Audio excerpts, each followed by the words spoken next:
Presidente, nesta segunda-feira,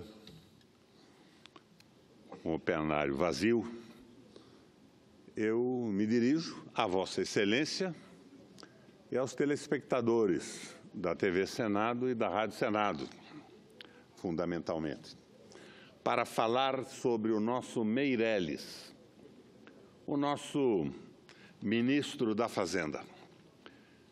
O que é bom déficit para o Meirelles e o que é mau déficit para o Meirelles?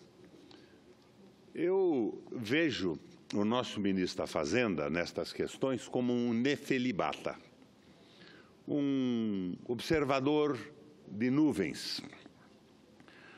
O atual governo, presidente, diz apoiar-se firmemente no princípio da austeridade fiscal.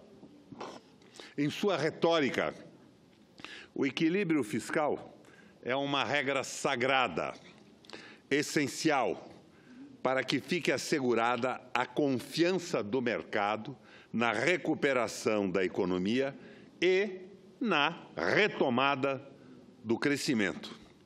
Em nome da austeridade, o país está comprometido a fazer a maior violência fiscal de toda a nossa história, a saber, o congelamento dos gastos públicos em termos reais para os próximos 20 anos, na forma consolidada, cristalizada, estabelecida na famosa Emenda Constitucional número 95. A austeridade, presidente Regufe, no dicionário de Meirelles, se confunde com equilíbrio orçamentário. Contudo, não obstante o compromisso com a chamada austeridade, o governo anunciou recentemente um déficit orçamentário da ordem de 139 bilhões só este ano, com promessa de novo déficit, de 129 bilhões para o ano que vem. O que está havendo com a chamada austeridade fiscal? Como explicar que o governo tenha rompido o pacto de confiança que fez com o mercado, com os jornalões e com a TV Globo, com o risco de que todos percam credibilidade no tal mercado? A resposta é simples. O governo faz dois tipos de déficits. O déficit que considera bom e o déficit que considera mau. O déficit mau é quando aplica recursos oriundos do déficit em políticas de desenvolvimento da infraestrutura e da melhoria dos serviços públicos. Por exemplo, senador Regufe, quando aplica em medicamentos para socorrer a população, quando aplica em saúde, segurança pública e educação. O déficit bom, no entendimento do governo, é quando o dinheiro proveniente do endividamento público é destinado a pagar juros e rolar o principal da dívida pública.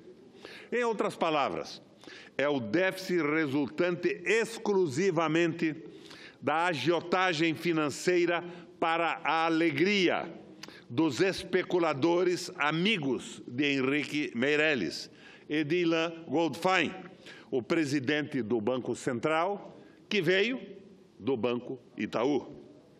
É claro que o déficit considerado bom pelo governo é péssimo para a sociedade. A dívida pública cresce sem nenhum efeito sobre o crescimento da demanda e o nosso desenvolvimento.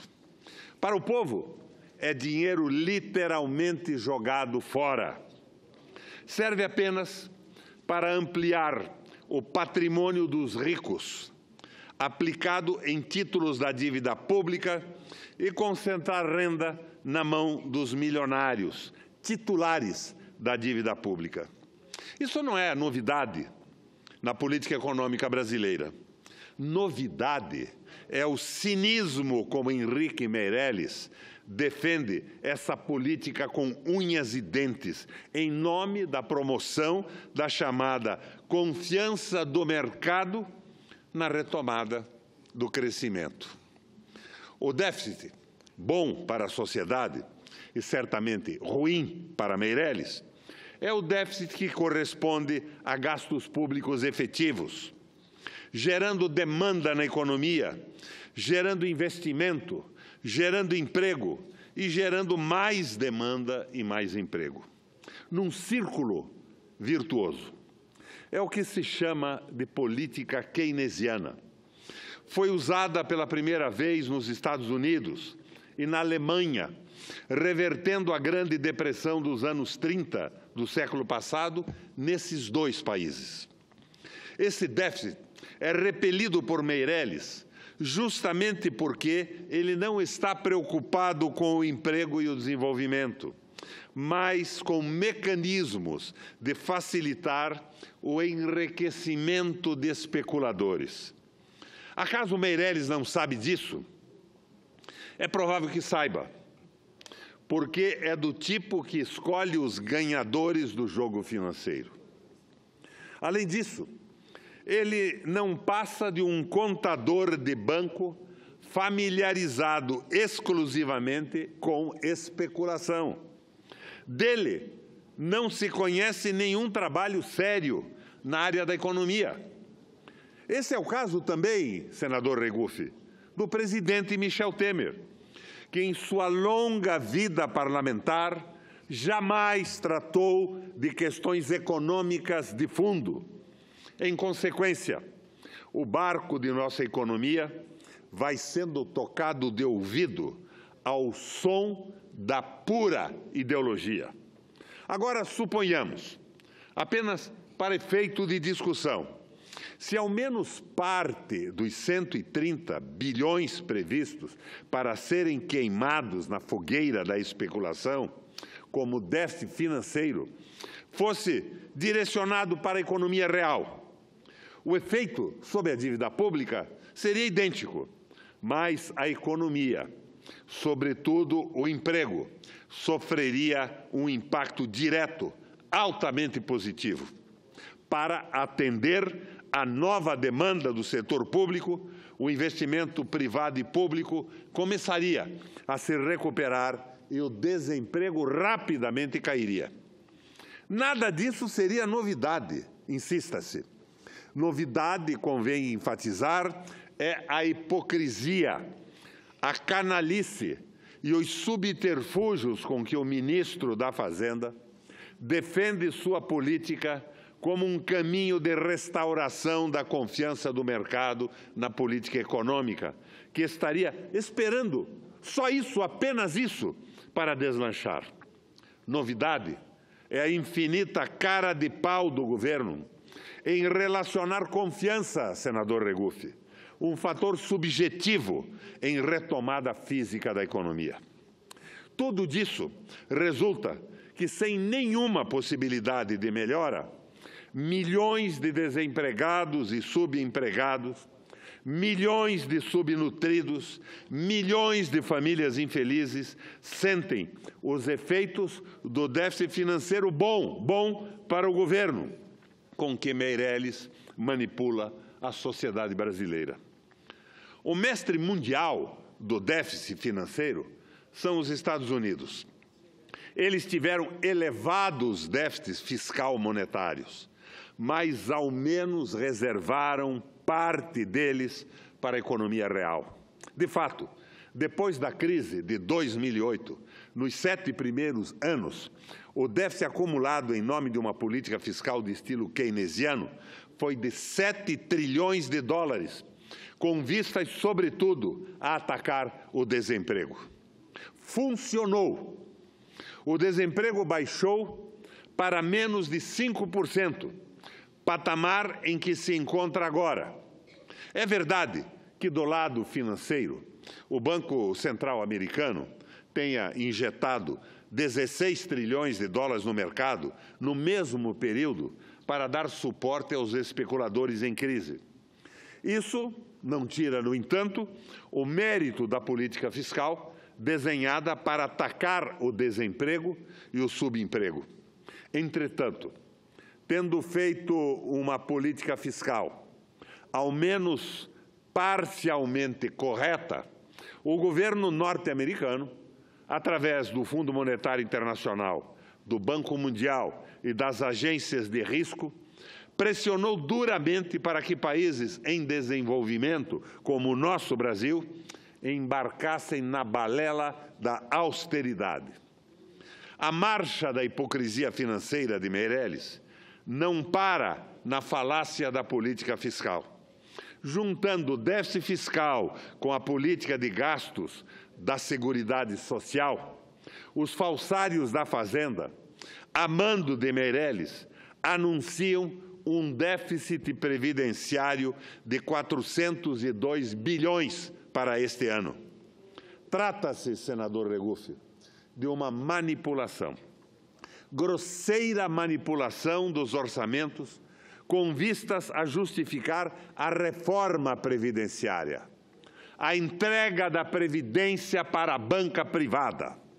Na realidade, a Previdência no Brasil não tem déficit. O que existe são gastos constitucionais do sistema de seguridade social totalmente descolados do sistema previdenciário. A cargo, esses gastos, do Tesouro.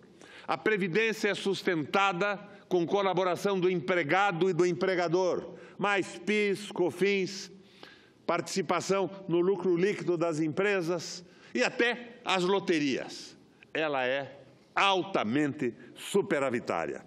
O déficit apresentado resulta da soma do déficit financeiro exorbitante com os gastos da Seguridade, que a Constituição impõe que não sejam pagos pelo empregado e pelo empregador, mas cobertos pelo Tesouro, com a receita dos impostos. Nada tem a ver com a Previdência Social. O resto é hipocrisia, má-fé, manipulação de contas nacionais. E isto deverá ser enfrentado no momento oportuno com um referêndum revogatório das medidas adotadas no governo Temer, de forma a restaurarmos as condições para a retomada do desenvolvimento do país sob a bandeira de um projeto nacional, não o projeto do entreguismo, do domínio absoluto da banca e dos rentistas nacionais e internacionais. Entretanto, por mais que sejamos tentados a associar a política econômica em curso às pessoas de Meirelles e Temer, devemos buscar suas raízes reais em maior nível de profundidade. Meirelles não é, a meu ver, senador Regufe, um sujeito mau. Não é um homem vaidoso, não tem orgulho, não é dado a mentiras triviais. Apenas encontrou no círculo de Temer o mais bem articulado grupo político que conseguiu, como num ato de mágica, ganhar o Palácio do Planalto e impor uma política econômica neoliberal que jamais seria aceita pela sociedade brasileira na hipótese de uma eleição normal. A sombra que está por trás de Meirelles é a ponte para o futuro. O arremedo de programa do governo Temer, a que se deu o nome de Ponte para o Futuro, e que efetivamente se constituiu na ponte para o passado em termos de política fiscal, política trabalhista, política previdenciária, entre outras. Jamais na história do país um conjunto tão retrógrado e tão diversificado de medidas governamentais está sendo feito com tamanha velocidade e tamanha ausência de debate no Congresso e na sociedade brasileira. Meirelles tem feito o seu papel como xerife da economia e seu explicador, mas o fato é que revela em todos os campos um notável desconhecimento das matérias tratadas. atuando apenas na área ideológica do liberalismo econômico, que já faliu na Europa, que quebrou a Grécia, desgraçou a Itália, a Espanha e Portugal, falido e moribundo, pede para irresponsáveis no Brasil asilo. E esse asilo, num golpe parlamentar, é concedido sem a participação e contra os interesses do nosso povo e da nossa gente. Sem condições de fazer escolhas pessoais de economia política, já que isso está fora de suas habilidades, Meirelles faz o que sempre soube fazer: atuar como um fiel executivo de banco internacional. No caso dele, o Banco de Boston, colocando o Brasil a serviço da financeirização globalizante, falida na Europa. O mecanismo mais eficaz para isso é a manipulação da taxa básica de juros, a Selic, que segue sendo a mais alta do mundo, a despeito da queda da inflação. O juro é a remuneração do dinheiro, mais a taxa de risco e a inflação.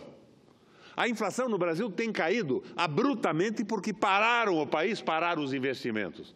Mas o juro não cai no mesmo ritmo da inflação. E continua sendo o mais alto do planeta Terra, oferecendo a bancos como o Bradesco e Itaú lucros simplesmente fantásticos. A combinação da alta taxa de juros com o déficit público financeiro leva a uma situação explosiva da dívida pública, sem qualquer benefício para o setor público e a sociedade brasileira. Faltam medicamentos nas bases do SUS. Aparentemente, Meirelles, na sua ingenuidade, não consegue perceber isso. Comprometido a conduzir a economia brasileira até o fim do próximo ano e talvez além do próximo ano, ele é capaz de destruir o Brasil por falta de formação econômica, por falta de informação, sem, imagino eu, mesmo se dar conta do que está fazendo. Obrigado, presidente, pelo tempo.